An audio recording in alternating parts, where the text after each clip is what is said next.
దైవ మర్మములు సహోదరుడు భక్తసింగ్ గారి అనుభవంలో దేవుడు ఆయనకు బయలుపరిచిన మర్మములను అనుదినము పంచుకొనుట. జూలై 2.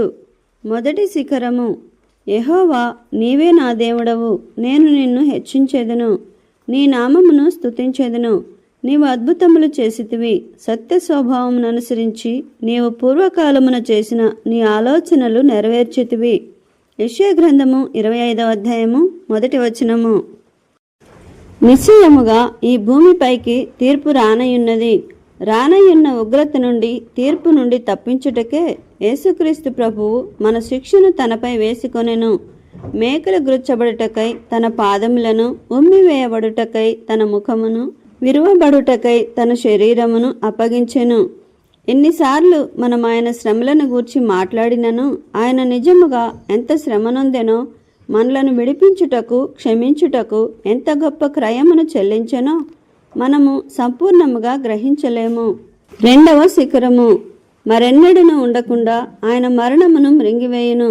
ప్రభువైన యెహోవా ప్రతివాని ముఖము మీది బాష్ప బిందువులను తుడిచివేయును.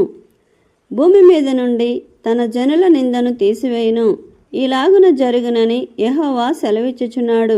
యెషయా గ్రంథము 25వ అధ్యాయము 8వ వచనము. నిజమైన విశ్వాసులు మాత్రమే, ఓ మరణమా నీ ముల్లెక్కడా, ఓ సమాధి నీ విజయం ఎక్కడా అని చెప్పుచు పరిపూర్ణ సమాధానముతో మరణమును ఎదుర్కొనగలరు. మన ప్రియులు తీసుకొని పోబడినప్పుడు మరెన్నడూ ఎడబాయకుండా ఉండునట్లు తిరిగి వారిని కలుసుకొని అక్షయమైన మహిమగల దేహముతో నుందుము అను తలంపు తిరిగి తిరిగి మనకు వచ్చును.